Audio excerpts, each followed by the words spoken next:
Maybe you were a straight A student who was on time for class, learned through listening to lectures, and wrote killer essays.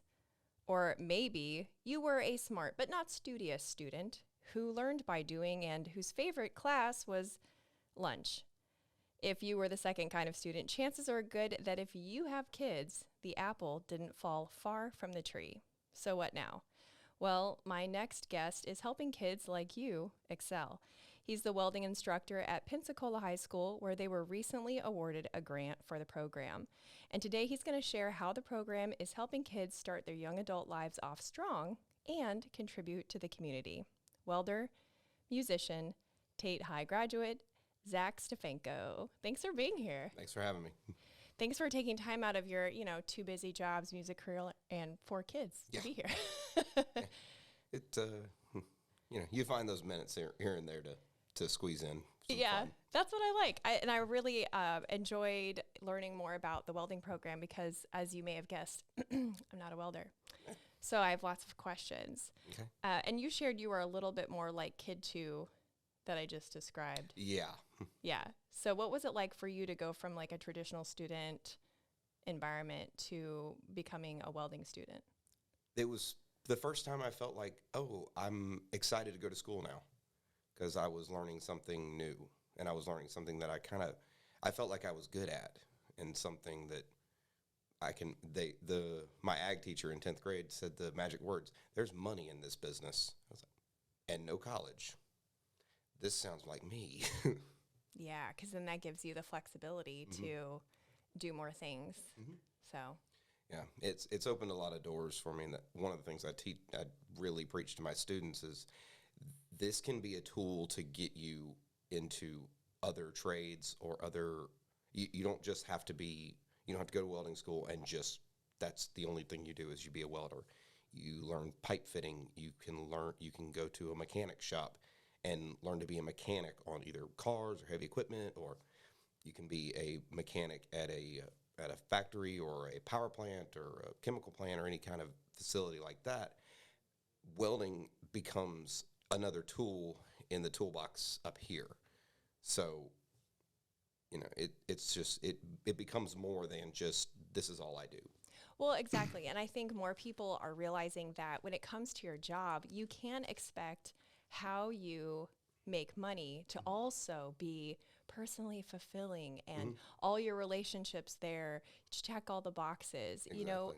A lot of times, we expect these things out of just our career, and it puts so much pressure on us and on young people to make the right choice right out of the gate. And so by providing more options and the tools to explore those options, I think young people will be really empowered, and the community will be better for it too, because these sort of trade positions are definitely in demand, right? Yes.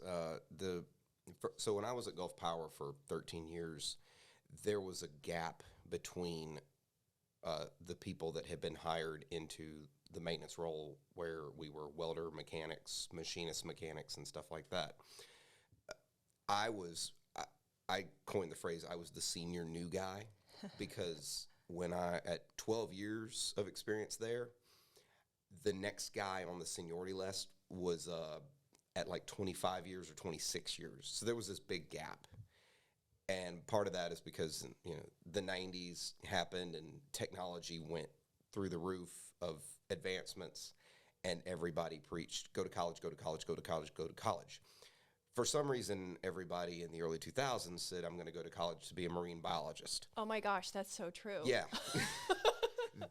I don't know why. Everybody just wanted to go swim with dolphins. Same. Yeah. I literally tried to study marine biology, but I couldn't pass math or science class. Yeah, I wanted to go swim with dolphins, so I just went out in the ocean and waited. And they never showed up. So, so now you're a welder. I'm a doer. I'm not going to school for this. I love it. And your program got the grant for this program happened in the summer of 2022, and you started with 2 students. Correct. How many students do you have now? 20 between the 2 classes. Is that maxed? Maybe. I'm not really sure. I don't know how they determine how many I'm supposed to have. I got kind of thrown in this program with a week's notice. Yeah. Because I'm the welding instructor at George Stone. I'm the nighttime instructor. And then a week before the program starts, they had an interview lined up. Something happened, no call, no show, the interview, so they were left without a teacher and this program that they were trying to launch. They did not pressure me. They didn't push me into this. They kind of threw a Hail Mary and said, I wonder if Zac would take it. So they called me up and they said, think about it for a minute, but this is what we're doing. If you don't want to take it, that's fine. We can postpone the startup of it to next semester, and when we get a teacher. And there was no pressure whatsoever. My principal was really cool about it and everything, and so he told me about it, and I was like, well, it would be pretty cool to kind of start this thing off and get it going. So I thought about it over the weekend and was like, you know what, I can do this for a semester, and I can get the program at least started and in the direction that it goes. And then I found out that none of the kids really knew about it when they were signing up for next year's class. So first day, I'm like, all right, so welcome, you. Right. Well, to go from 2 students to 20 combined in a matter of months is, I think, saying something about the success of the program so far. Yeah. Can you tell me more about what the students are like? What makes a good student in this sort of class and this sort of program? It's really just willingness to put your hands in there. I'm a hands-on teacher. We're all gonna take turns. Right now, we're still waiting on welding booths and a few things to show up so we can get hopefully started with a new teacher next semester. But it's really just participating, being out in the shop, being willing to grab anything I hand you and try it. And I had a few students that were just kind of like, because I always ask them, why did you want to take welding? Some are, well, I've seen my dad welding in a shop, or I want to learn a trade because I don't really want to go to college. It's a good answer. I hear it's a good money-making business. And then I get a couple students that are like, oh, I thought it'd be an easy A. No, it's not. Not with me. Because your participation grade is going to be half of your grade. So if you give me half effort, welding is a pass or fail industry. Your weld can be 99% perfect. And if that 1% is wrong, it's a fail. So you either are in this or you fail. So talk to me about what the program entails. I know safety is one of them, but what does it look like to be in that program as a high school student? So the way we start them out first is we learn how to use a cutting torch. And I take them through how to set it up correctly, how to read the gauges, how to put everything together. And then we learn what it looks like, what it sounds like when it's dialed in correctly. And then we learn how to cut metal. And I've had them cut little 6x3 coupons of metal just over and over again. And then once they start getting the hang of it, and most of the time it's just they go too slow because they're not sure. And then when I show them zip, go real quick, they start to get the hang of it. And then when the first time they do actually do it correctly, it clicks, and they just really go at it. The students at PHS have been great as far as just being patient, and it's like, okay, your turn, because I can only do so much with fire raining on the ground. Well, there is that, yeah, Yeah. Exactly. What kind of certifications do they get as a result of taking the course? So if they go through the program with George Stone and everything. When you say with George Stone, are you talking about as a high school student? If they complete the two, okay, let me back up a little bit.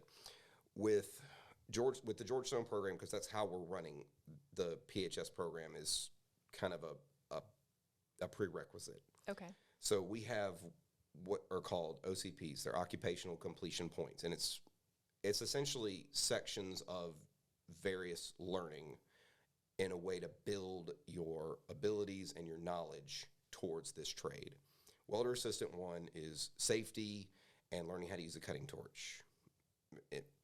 Various things in there with that, but those are the big main things there. Welder Assistant 2, you actually learn how to run a bead, as we call it. It's not welding in the sense that we're not welding two pieces of metal together yet. We're just learning how that rod is supposed to look when you've run a correct weld. This reminds me of when I'm working in the gym and my trainer is talking about, okay, we're going to do this movement. We do it without weights. Yes. And then we do it with the weights, and then we combine all the movements together. Exactly. Yeah. It's learning how to run or walk before you run. Okay. You know, it's learning how to crawl before you walk. So we go through those points. The way we're trying to gear this is to have kids go through the program at PHS through this welding program, and then they can get Welder Assistant 1 done the first semester. Next semester, they can get Welder Assistant 2 done. If we get enough students in the program at PHS, hopefully we can have one class dedicated to what we call SMAW1, which is shielded metal arc welding. In layman's terms, it's stick welding. But SMAW1 could possibly be a class at PHS as well. And if they can get those done, if a freshman was to start out with ninth grade, get Assistant 1, Assistant 2 the first year, have that sophomore year do SMAW1, then their junior year they can dual enroll at George Stone. And they can either take a day class or the evening class. The first block of my evening class, I can still have dual enrolled kids. So then their junior year, they're already hitting the ground running in the George Stone class. And they're in SMAW2. Now they can work on starting to get their first certification. If they go through the whole program, they can walk out with 4 welding certifications. Wow. Yeah. And by the whole program, you mean from freshman year of high school through senior year? Correct. With the dual enrollment at Georgetown? Correct. Wow. Yeah. So you go Welder Assistant 1, Welder Assistant 2, SMAW1, SMAW2, and then our last OCP is Welder, which each one has, the first 4 have 150 hours each to them. And then Welder is, I think it's 600 hours because the whole program is 1,050 hours. That's so smart. So they would also save money by dual enrolling. What kind of jobs would they be eligible for after they complete the whole program? To have 4 welding certifications in the 3G position, just completing the regular welding technologies, not even going to the advanced, immediately you open the door to go to closest places around here, like would be the shipyard in Mobile or Pascagoula. I know Louisiana has some. There's plenty of, there's 3 plants in this town. There's Ascend, there's the paper mill, and then there's whatever the power plant is now. On top of, there's a plant up in Bruton, and I know I'm probably missing or forgetting a couple others. Well, that's not even including if they got underwater welding certifications. That would be a whole other avenue to take after. Right, because then they can work offshore. Yes. Underwater welding is a much more in-depth thing, pun intended. What kind of salary are we talking, not for underwater, but the other ones that you just mentioned? So depending on your company that you go to, guys that start out doing structural welding, working construction, first job, you're looking at probably $15 to $19 an hour starting off. The certifications hopefully would help, but at the same time, I always tell my guys that first job is going to be the hardest one you get because it's like every job posting wants 3 to 5 years experience, and then they want beginner pay. So it's hard to find. Okay. It's hard to find that first job to give you that welding job chance. Even if you have schooling, you kind of have to really learn how to sell yourself in some way. But it's like once you get that first job, you can have it a week, and then every other job will at least look at your resume that, oh, he already works at a welding company. So structural welders starting out $15 to $19 an hour. That's working construction. If you get with a pretty good company, you make a fairly good living doing that. Get up to 20s, maybe even close to $30 an hour, but it would probably take you a while. Guys that have 4 certifications, they can TIG weld, they can stick weld, they can MIG and flux core, that go on to do pipe. Those guys are starting out in the mid to upper $20 an hour, and they can make a lot of money. They're also going to work a lot of overtime because a lot of the bigger industry jobs like this, there's not as many regular 9-to-5 jobs. Right. In a sense, a lot of the guys that make the big money doing this, they work what's called outages or shutdowns, and they hire on with a company. This outage is 3 months. They work 6 days a week, 7 days a week, 10, 12 hours a day, depending on what's going on, and they rack up the overtime as well. But what a better time to do that when you're in your early 20s. Oh, yeah. Right? Yeah, and you've got too much energy. Yeah, do that. Keep you out of trouble, maybe. Mm-hmm. Well, we can do the best that we can, right, for the kids. So if a parent is listening to this and their child does attend PHS or is about to attend PHS, how can they connect their kid with the program? I would assume that's going to be on their list of when they're looking at classes for what they want to take. The academy thing that a lot of schools are doing now is kind of new to me because we didn't have that. I didn't either. Yeah, I was in the ag program at Tate, which is where I learned how to weld, but it was basically just, oh, you want to take ag? Okay, so check this box. And yeah, I was in the redneck program at Plattsmouth in Nebraska. It was pretty much the same thing at Tate. Yeah. Super good skills. Can you shoot a beer can? Yes. Yeah.